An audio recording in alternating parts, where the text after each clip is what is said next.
ओम श्री गणेशाय नमः। ओम गुरुवे नमः। ओम नमः शिवाय। शिवजी सदा सहाय। वायव्य संहिता अध्याय 3। ब्रह्मा जी के द्वारा परम तत्व के रूप में भगवान शिव की ही महत्ता का प्रतिपादन, उनकी कृपा को ही सब साधनों का फल बताना तथा उनकी आज्ञा से सब मुनियों का नैमिषारण्य में आना। ब्रह्मा जी ने कहा, मुनियों, जिन्हें न पाकर मन सहित वाणी लौट आती है, जिनके आनंदमय स्वरूप का अनुभव करने वाला पुरुष कभी किसी से नहीं डरता, जिनसे संपूर्ण भूतों और इंद्रियों के साथ ब्रह्मा, विष्णु, रुद्र और इंद्र पूर्वक यह समस्त जगत पहले प्रकट होता है, जो कारणों के भी सृष्टा और विचारक परम कारण है, जिनके सिवा और किसी से कभी भी जगत की उत्पत्ति नहीं होती, संपूर्ण ऐश्वर्य से संपन्न होने के कारण जो स्वयं ही सर्वेश्वर नाम धारण करते हैं, सब मुमुक्षु जिन शंभु का अपने हृदय आकाश के भीतर ध्यान करते हैं, जिन्होंने सबसे पहले मुझे ही अपने पुत्र के रूप में उत्पन्न किया और मुझे ही संपूर्ण वेदों का ज्ञान दिया, जिनके कृपा प्रसाद से मैंने यह प्रजापति का पद प्राप्त किया है, जो ईश्वर अकेले ही वृक्ष की भांति निश्चल भाव से प्रकाशमान आकाश में विराजमान है, जिन परम पुरुष परमात्मा से यह संपूर्ण जगत परिपूर्ण है, जो अकेले ही बहुत से निष्क्रिय जीवों के शासक एवं उन्हें सक्रियता प्रदान करने वाले हैं, जो महेश्वर एक बीज को अनेक रूपों में परिणत कर देते हैं, जो सबका शासन करने वाले ईश्वर इन जीवों सहित इन समस्त लोकों को वश में रखते हैं। सब रूपों में जो एकमात्र भगवान रुद्र ही हैं, दूसरा कोई नहीं है, जो सदा ही मनुष्यों के हृदय में भली भांति प्रविष्ट होकर स्थित है, जो स्वयं संपूर्ण विश्व को देखते हुए भी दूसरों से कदापि लक्षित नहीं होते और सदा समस्त जगत के अधिष्ठाता हैं, जो अनंत शक्तिशाली एकमात्र भगवान रुद्र काल से मुक्त समस्त कारणों पर भी शासन करते हैं, जिनके लिए न दिन है न रात्रि है, जिनके समान भी कोई नहीं है, फिर अधिक तो हो ही कैसे सकता है, जिनकी ज्ञान, बल और क्रिया रूपा पराशक्ति स्वाभाविक एवं नित्य है, जो इस क्षर यानी विनाशशील अव्यक्त प्रकृति पर तथा अमृत स्वरूप अक्षर जीवात्मा पर शासन करते हैं। उनका निरंतर ध्यान करने से, मन को उनमें लगाए रहने से तथा उन्हीं के तत्व की भावना करते हुए उनमें तन्मय रहने से जीव अंत में उन्हीं को प्राप्त हो जाता है। फिर तो सारी माया अपने आप दूर हो जाती है। उनके पास न बिजली प्रकाश करती है और न सूर्य तथा चंद्रमा ही अपनी प्रभा फैलाते हैं, अपितु उन्हीं के प्रकाश से यह संपूर्ण जगत प्रकाशित होता है, ऐसा सनातन श्रुति का कथन है। एकमात्र महादेव महेश्वर को ही अपना आराध्य देव जानना चाहिए। उनसे श्रेष्ठ दूसरा कोई पद उपलब्ध नहीं होता। ये स्वयं ही सबके आदि हैं, किंतु इनका न आदि है न अंत। ये स्वभाव से ही निर्मल, स्वतंत्र, परिपूर्ण, स्वेच्छाधीन तथा चराचर रूप हैं।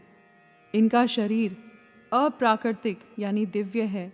ये श्रीमान महेश्वर लक्ष्य और लक्षण से रहित हैं।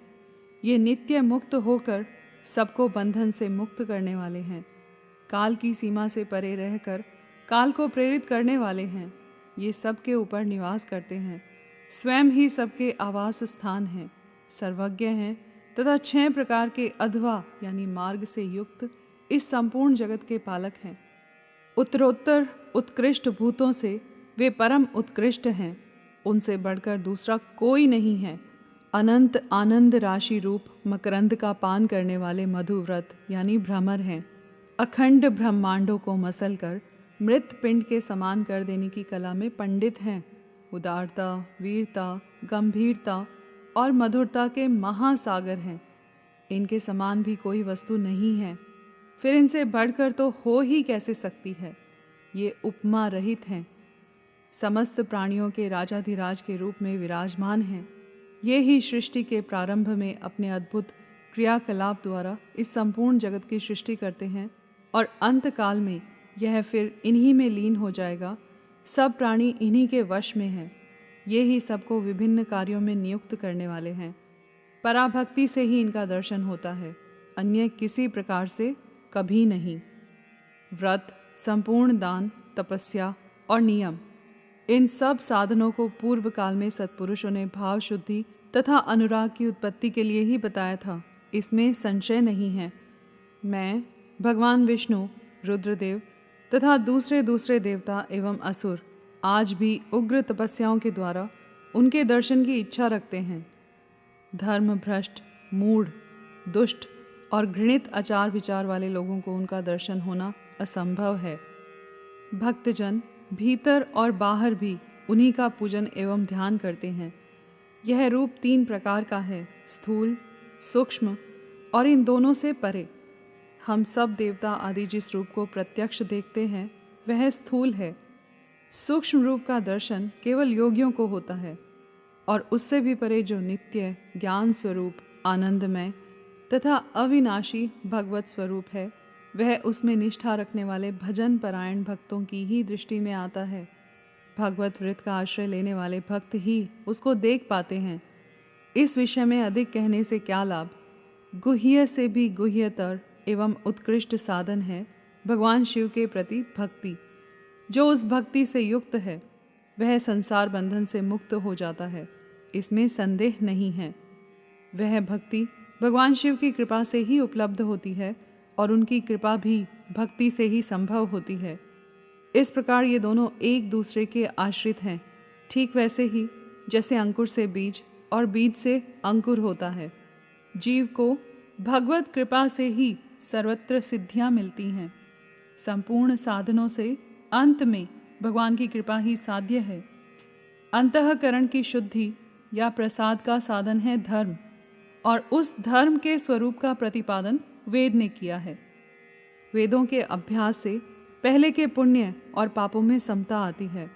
उस समता से प्रसाद यानी प्रसन्नता या अंतः शुद्धि का संपर्क प्राप्त होता है और उससे धर्म की वृद्धि होती है। धर्म की वृद्धि से पशु या जीव के पापों का क्षय होता है। इस तरह जिसके पाप क्षीण हो गए हैं उस जीव को अनेक जन्मों के अभ्यास से क्रमशः उमा महेश्वर के तत्व का ज्ञान प्राप्त होकर उसके हृदय में उनके प्रति भक्ति का उदय होता है। इस भक्ति भाव के अनुरूप ही महेश्वर के कृपा प्रसाद का उद्रेक होता है। उस प्रसाद से कर्मों का त्याग होता है। कर्मों के त्याग का अभिप्राय उनके फलों के त्याग से है, कर्मों के स्वरूपतः त्याग से नहीं। अतः यह सिद्ध हुआ कि कर्म फलों के त्याग से शिव धर्म में मंगलमयी प्रवृत्ति होती है। इसलिए शिव का कृपा प्रसाद प्राप्त करने के उद्देश्य से तुम सब लोग अपने स्त्री पुत्रों और अग्नियों के साथ वाणी और मन के दोषों से रहित होकर एकमात्र भगवान शिव का ही ध्यान करते रहो। उन्हीं में निष्ठा रखकर उनके भजन में तत्पर हो जाओ। उन्हीं में मन लगाकर उनके आश्रित होकर रहो। सब कार्य करते हुए मन से उन्हीं का चिंतन किया करो। 1,000 दिव्य वर्षों के लिए दीर्घकालिक यज्ञ का आरंभ करके उसे पूर्ण करो। यज्ञ के अंत में मंत्र द्वारा आवाहन करने पर साक्षात वायु देवता वहाँ पधारेंगे। फिर वे ही तुम सब लोगों के कल्याण का साधन एवं उपाय बताएंगे। तत्पश्चात तुम सब लोग परम सुंदर पुण्यमयी वाराणसी पुरी को जाना, जहाँ पिनाक पाणी श्रीमान भगवान विश्वनाथ भक्त जनों पर अनुग्रह करने के लिए देवी पार्वती के साथ सदा विहार करते हैं। द्विजोत्तमो, वहाँ तुम्हें बड़ा भारी आश्चर्य दिखाई देगा। उस आश्चर्य को देखकर तुम फिर मेरे पास आना, तब मैं तुम्हें मोक्ष का उपाय बताऊंगा। उस उपाय से एक ही जन्म में मुक्ति तुम्हारे हाथ में आ जाएगी, जो अनेक जन्मों के संसार बंधन से छुटकारा दिलाने वाली होगी। यह मैंने मनोमय चक्र का निर्माण किया है। इस चक्र को मैं यहाँ से छोड़ता हूँ। जहाँ जाकर इसकी नेमी विशीर्ण हो जाए, टूट फूट जाए, वहीं तपस्या के लिए शुभ देश है।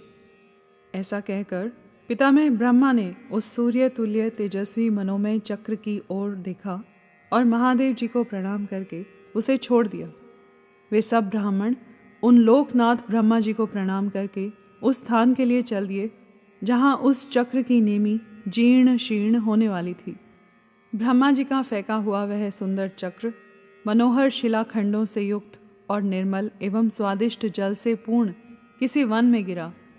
उस चक्र की नेमि के क्षीण होने से वह मुनि पूजित वन नैमिष नाम से विख्यात हुआ।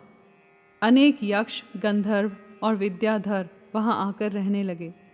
पूर्व काल में जगत की सृष्टि की इच्छा रखने वाले विश्व सृष्टा एवं गार्हपत्य अग्नि के उपासक ब्रह्मज्ञ प्रजापतियों ने भी वही दिव्य यज्ञ का आरंभ किया था।